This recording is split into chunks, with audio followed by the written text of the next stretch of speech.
Welcome to the Cutting Edge. This is Chris Benner. I'm your host for tonight. I'm the faculty director of the Institute for Social Transformation, and I come to you once a month, usually on the first Sunday of the month, with interviews with people who are linking scholarship with social change and activism in the world. And tonight we're going to be talking about labor and young workers in the Santa Cruz area. And we're here with Steve McKay. He's a professor of sociology, and he's the director of the Center for Labor and Community on campus. Steve, thanks so much for joining us tonight. Yeah, it's a pleasure. Thanks for having me. Well, so you have a new report that just came out called Union Curious Young Workers in Santa Cruz County with some really interesting findings. And I want to get to that. But before we do, can you give our listeners a little bit of a background on unions and labor? People may know that union membership has declined pretty dramatically in this country over the last 30, 40 years. We're down to only 6% of the private sector workforce who are members of unions. And so for many people, they may just not have a sense of what unions mean in workers' lives. So just tell us a bit, why are unions important? Why should we care? Yeah, thanks, Chris. And it's a really important question. And there's this we're sitting here. I live on campus where there's been 3 days of strikes by several campus unions. And the university has been a hotbed for a lot of action and actually a leader in labor in many ways. Um, but what we know, and I'm a sociologist and have studied labor for about 25 years, both in this country and other countries. And one thing, and I come from a union family. My dad was a merchant marine and members of the Marine Engineers. And I just grew up with this idea, knowing that like my dad had a really stable job in a very unstable economy and industry. And it was because of his unions that, we had food on the table and he could send us to college. My dad is, retired. He had a tough physical job through his 50s, and then he retired because it was such a tough job. But his union has been supporting him for now more years in retirement Hmm. than he actually worked. And he's 95, or he's going to be 95 this year. And he called up his union office recently just to ask something about his benefits. He's still covered by a pension and health care in his age. And they looked him up and they say, "Oh, Tony McKay. Oh, yeah, you're still alive." And it was, he loves to tell it because he's been able to survive in large part because his union has supported him through this. And I Actually, I think want one to of lift up one thing from that story that's really important because I use that statistic. We're down to 6% of the private sector workforce who are union members. That's based on people who are actually working. And you are raising the point, as you say, that so many union members are retired and benefiting from the union pension and the support that they only got because they were a union member when they were part of the workforce. Yeah, Mhm. absolutely. And I think where this comes about is just this thinking about now. So there's, yes, you mentioned an enormous, decline in people actually in unions. From its height just around World War II, when we were about 35% of the workforce worked for a union, it's been on a steady decline, harrowing decline, really, to where we are in terms of the private sector at 6%. Now, things are a little bit better in the public sector since they've been allowed to organize, and there we're a little over 30%. And that's been a decline. But what we see is this big difference. So that the public sector workers, people work in government, for state, are, about a third of people are in unions, but in the private sector, it's much lower. And that's a really telling story and gap because we actually see when asked, and Gallup has been asking Americans what they think of unions, for the last 60 years. And actually, union approval, when just ask people, do you approve of what unions do? That's actually gone up. So we're at the highest level. About 70% of Americans would ask, do you approve of unions? 70% are approve of it. So we have this weird dichotomy between now approval, general population approving unions, but only 6% of private sector is unionized. So, what accounts for that gap? In large part, I mean, there's a lot of things about globalization and the way the economy has shifted. But one thing that hasn't shifted has been employer resistance to unionization. And so the big gap and the real decline in the private sector has really been the assault on unions and the right to organize in the private sector. And so that gap between private sector organized labor at 6% and public sector, which is about a third, it shows you that basically in the public sector, their employer states are less um, directly opposed to the organization. Now they still bargain hard, and we see in a lot of ways that public sector unions have to fight for everything that they earn, but there's less opposition and there's less of an industry of union opposition in the public sector. Public sector governments aren't hiring the labor lawyers and outfits that are blatantly anti-union. So a big part of this is that we see that people approve of unions. Workers, when asked, would like to be in unions, but we have this real low unionization rate. So So it's I a want to get real into that. Can I ask you another question about that? I think it's important to talk about is so employer opposition has been around for the last century, probably more. Labor law hasn't changed since, I mean, it was a major gain in the New Deal era that was then undermined a little bit by Taft-Hartley. But, we've had the same labor law in place for whatever, 80 years now, roughly. Um, how do you see the shifting industrial structure of the US in this story? And I guess just to make a little more specifics to it, I mean, the UAW, the United Auto Workers, was really critical in setting the stage for unionization in this country, and having sit-down strikes in the 1930s and being able to stop production in a manufacturing enterprise where you've got, thousands of workers in a single organizing plant. Today, one of the largest employers in the country is Manpower Temporary Agency. You've got Starbucks workers where you might have 10, 15, 20 people in a single work site. Makes it super hard to organize. Talk a little bit more about how you see that shift to a service sector and smaller workplaces as shaping the decline in unionization. Well, that's definitely been, more difficult. In manufacturing, the strategic power kind of large workplaces and factories to be able to shut down production has always been a power of labor, and then on that scale, and definitely smaller workforces and service sector have been harder to organize. That said, there are, and we see the shifts among unions to organize more service workers, and there have been service workers that have been, organized and still maintain service employees in a national union, for example, one of the largest unions. So it's not like services can't be or have never been unionized. So I think it's a combination of, employer opposition, changing, also, unions needing to spend more of their efforts to direct organizing. And shifts, in the regulation. So you're right that labor law in some ways hasn't changed, but the enforcement of those laws have been really laxed, and so there have been moves to strengthen. Right, so employers have been very good at kind of pushing the loopholes and not really being held accountable when they break those laws. So yeah, they're law on the books, but the evisceration of the National Labor Relations Board and labor inspections federal across the country have meant that employers pretty much act with impunity, that they'd rather violate the law and get a slap on the wrist than actually recognize unions and bargain. And so that's what we're seeing, is that they've been very effective.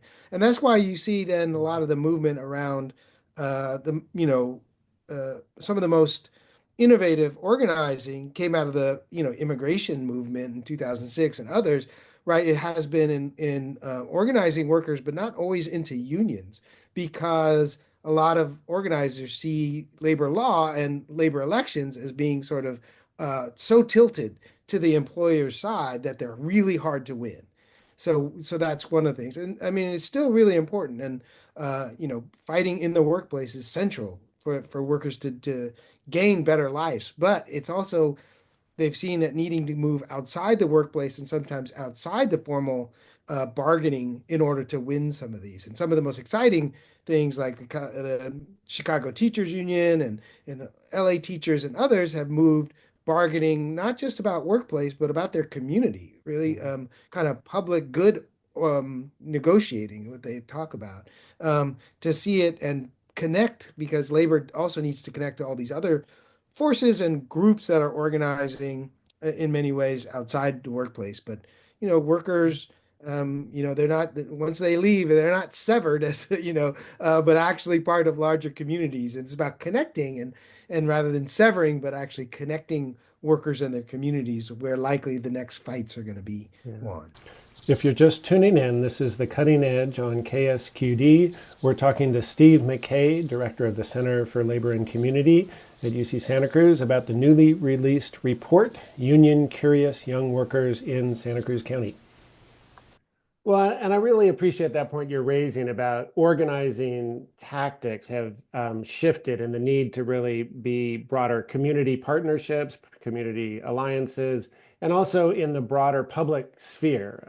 I think you talk about the immigrant movement and that's importance for the union movement and the whole Justice for Janitors campaign that was really, working with a lot of faith leaders and community organizations to build justice.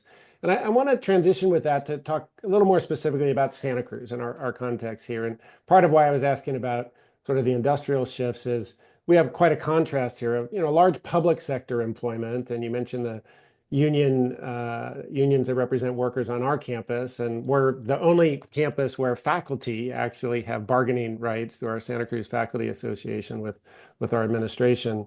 And so we're really proud of that in the public sector. But then we have a tourism, hospitality industry that is very hard to organize.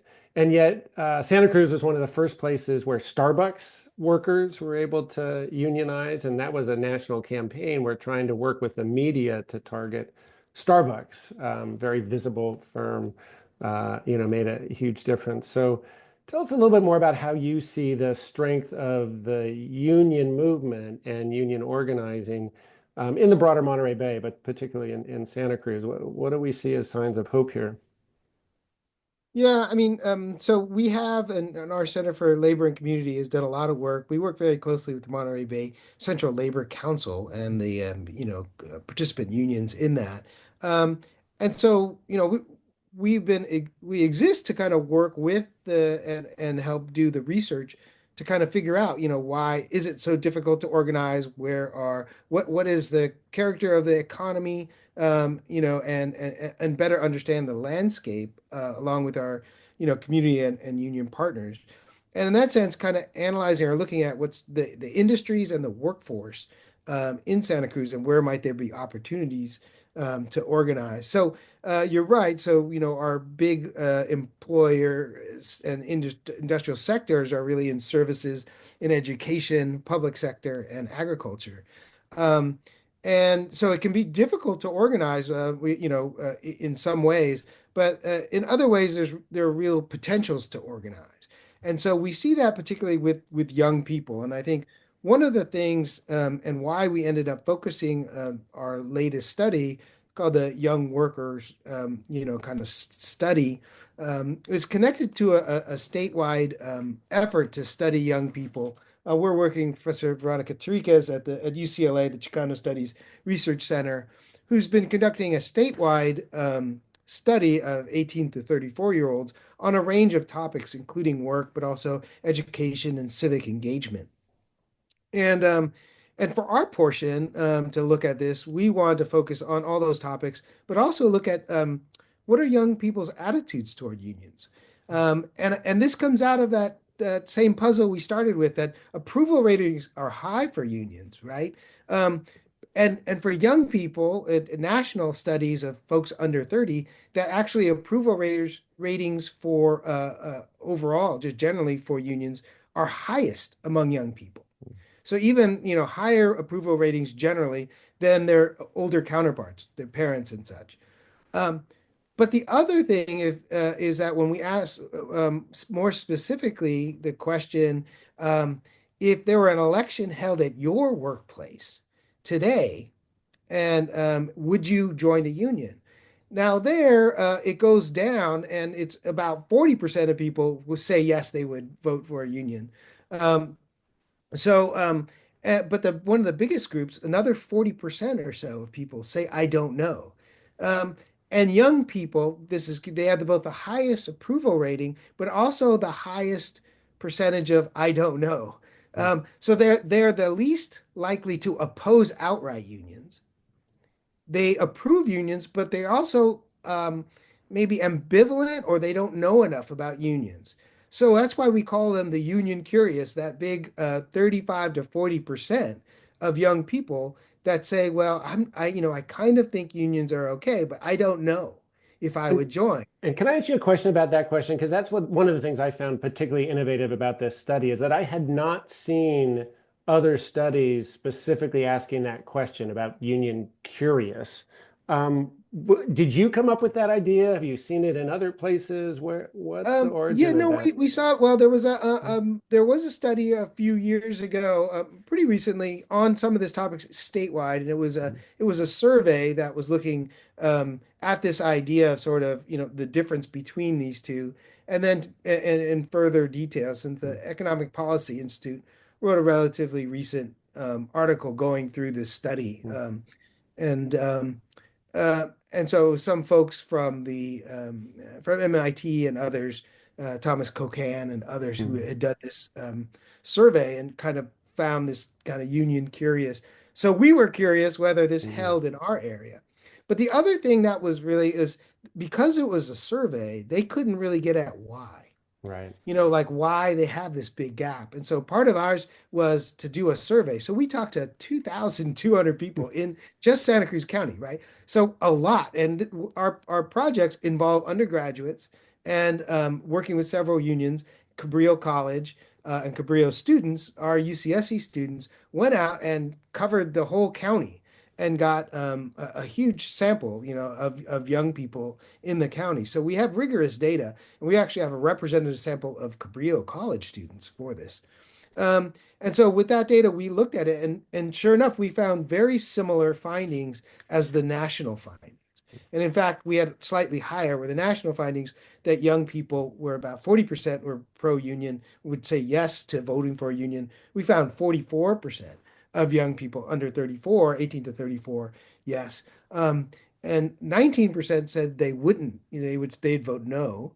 So that was about the same as national. And we had 37% of our folks said, so again, very close to the national, that young people in Santa Cruz County were union curious, meaning they weren't sure.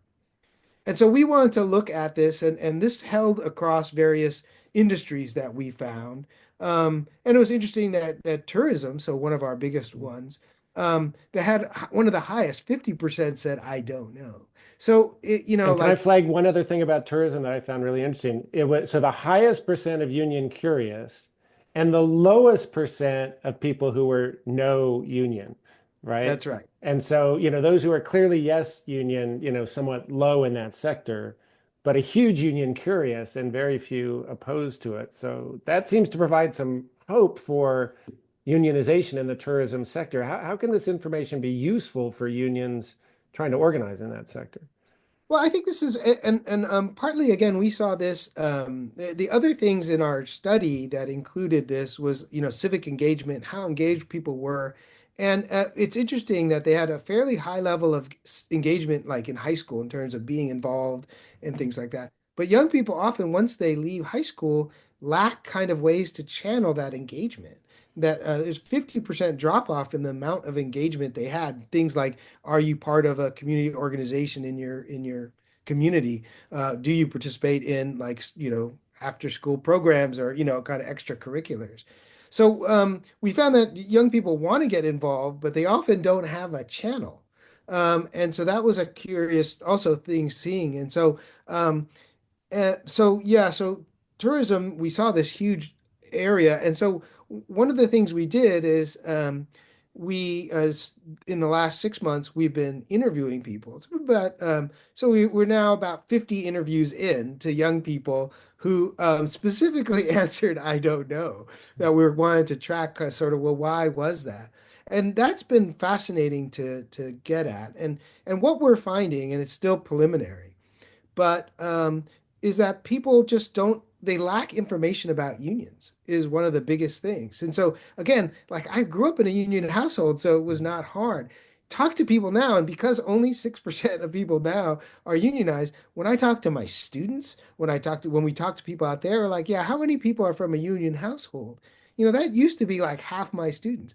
We're down to a couple of students in a Mm. 30 student classroom that have anyone, in their family who's a union member, right? So they kind of hear about unions and just being on campus and other things, but they don't have much kind of uh, firsthand experience. But when we ask them, like, well, what about, issues at work, do you have? Um, they rattle off a number of things that we know, again, in terms of scheduling is one of the biggest things. Like we talk to our students, or we talk to the folks who work, 73% of the people we talk to work had one job, but almost 20% of the people we talked to had two or more jobs, Mm. right? Like so we're seeing people with multiple part-time jobs, and that's partly how they're trying to get by. Um, and so that could be difficult to organize people in part-time jobs. But again, we see in places like where has there been some big moves in our area? It's been places like Starbucks that, again, have a lot of temporary workers, have young workers, and it turns out they're very interested in being organized, right? REI, the campaign to organize REI, our REI here in the county was one of the first in California to organize, and they voted and won.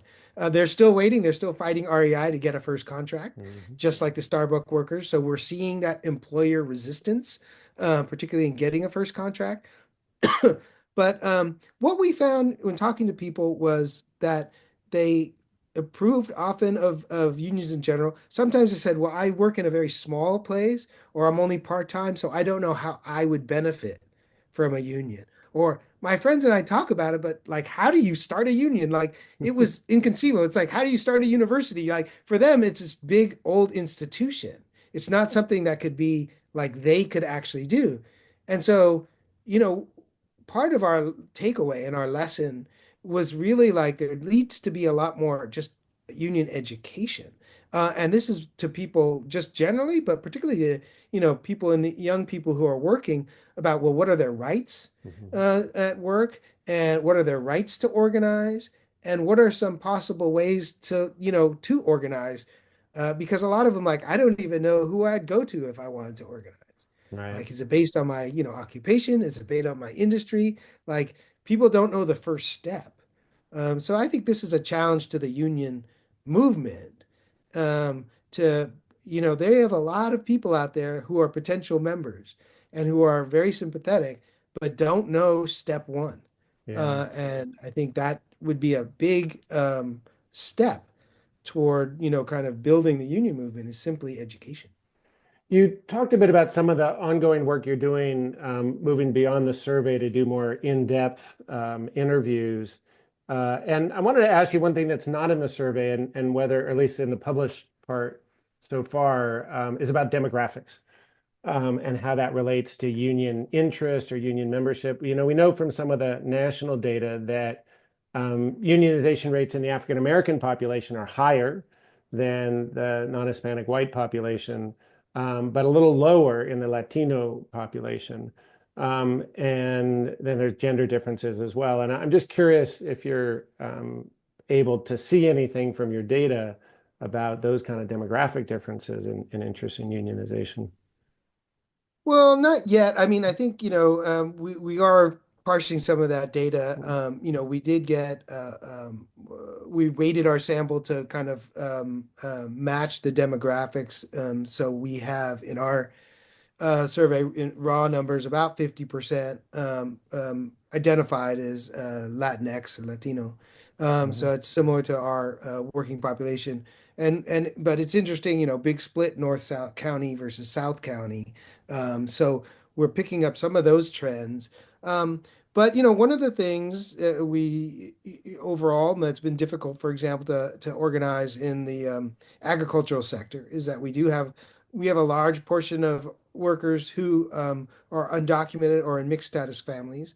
And we know employer opposition has often been to threaten workers with deportation or reporting them in different kind of ways. So there's been intimidation at work among farm workers, and particularly now in this climate, under the Trump administration, that threat is even more real. So, one things we'll see as we go through this farther and continue our research is to what degree. But we also find that, by demographics, there we haven't seen that much a difference in attitude toward unions.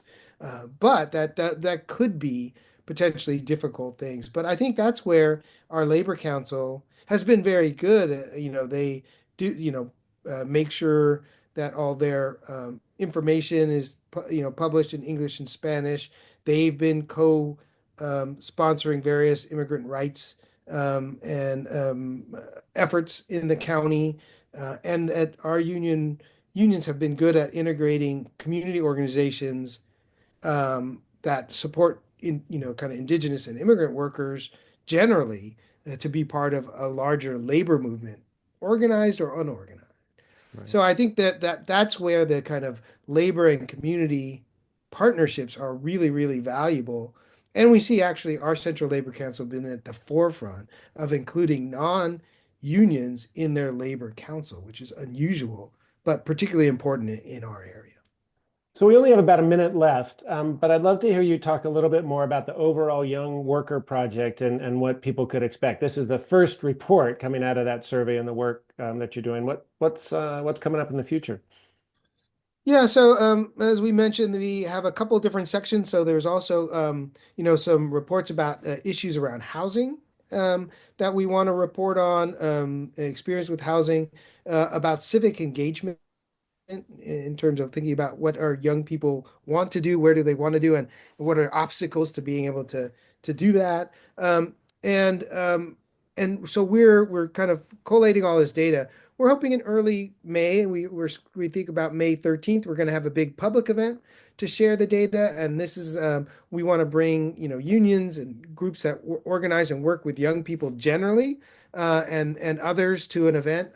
We're really the Center for Labor and Community is to bring labor and community together, share the data, and then have a discussion about, well, where to go from here. So we're excited to share the data because we think it does show a lot of organizing potential in our area, and points to a lot of ways that collaborating across the labor and community with could really lead to some important transformations locally, we think, for labor and young people generally.